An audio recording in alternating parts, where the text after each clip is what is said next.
CDC reports worst meningitis outbreak in U.S. history among gay men. The first half of this year saw one of the worst outbreaks of meningitis in U.S. history. Through the end of June, the CDC had reported at least 24 confirmed cases of the disease and 7 deaths.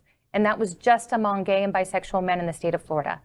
Doctors and officials fear that the many pride celebrations across the state could have increased the spread. But as of now, data isn't available to know if there has been an increase of cases.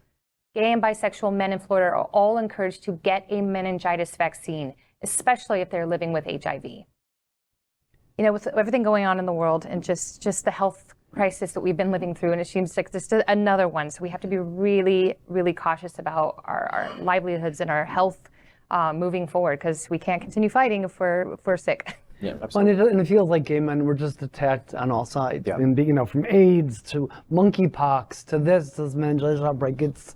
And of course the worst virus of all, which is Republicans and Christian nationalists. No virus for that. Well, I also think that we are just coming off of COVID, or still in the midst of COVID, but hopefully that means that people are in tune with getting tested, getting vaccinated when they can, really paying attention to their health. So this is something else, unfortunately, but you got to be vigilant, just like we've been vigilant for the past 2.5 years.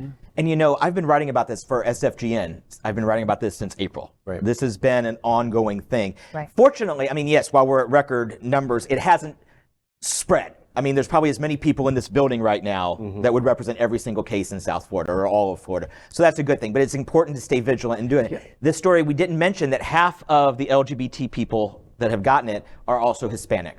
So, and it's also worth mentioning, there is no such thing as a gay disease. Right. But in this outbreak, patient 0 was gay. And who do gay people often hang around with?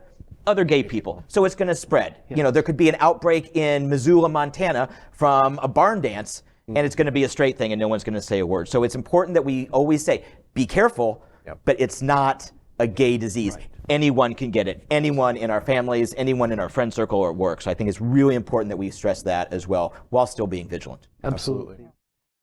LGBTQ plus news is vital for our community and for the broader world as a whole. We have enough enemies at Fox News. Tucker, Sean, and Lara are loud. We need passionate allies. Happening Out television network, Queer News Tonight, and It's Happening Out are literally out of the closet and into the headlines. Our community needs your support. Like this broadcast and subscribe now to ensure the growth of the entire LGBTQ plus community.